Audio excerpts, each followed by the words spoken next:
Well, building friendships take time, but often it's harder for boys to nurture relationships than girls. Experts say boys tend to rely less on words and more on actions and develop connections, and it's difficult for them to be vulnerable. So what do parents do to help nurture their child's relationships? To learn more, let's bring in Claire Orange, our parenting expert. Hi there, Claire. Afternoon, Emmy. Now, I'm sure this is an issue many parents will identify with, but how big of a problem can this be? Well, it can be a big problem. I think, we're changing societally now, but yeah, I think there's still probably a lot of language around those vulnerable boys, boys who might have a bit of a cry about a friendship problem, and, the words silk and man up and toughen up can still go with that. So being vulnerable in a boy's friendship can be quite risky for boys, and that can cause problems. So problems in sort of creating friendships or making friends, can this continue into adulthood? Yeah, of course it can.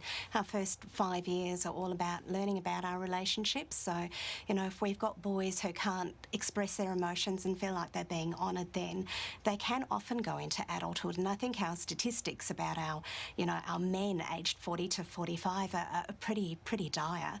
So the statistics tell us that we do need to do more work on helping boys to grow those friendships and relationships.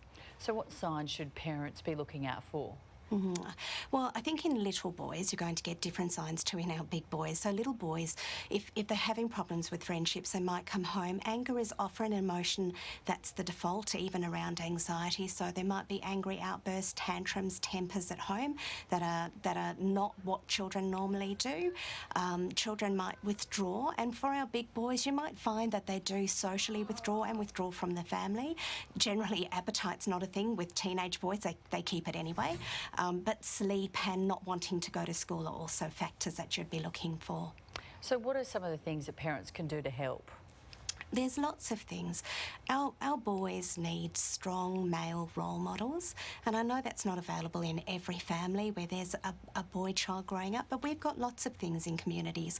We've got footy coaches and karate clubs and places where boys can get strong role modelling where expressing feelings is good and it's done. And I think also being the mum of 4 boys, I also know that with that action-based play, getting boys out into places where they can do that action-based play that's not word-based and sitting around cutting up bits of paper is really important for our boys so that they grow those big, robust, action-based friendships. So get out into parks, take your boys there and let them extend that play and do the play that boys like to do, and that's where they build their relationships. Certainly a lot to think about. Claire, thanks for coming in this afternoon. Thanks, Emmy.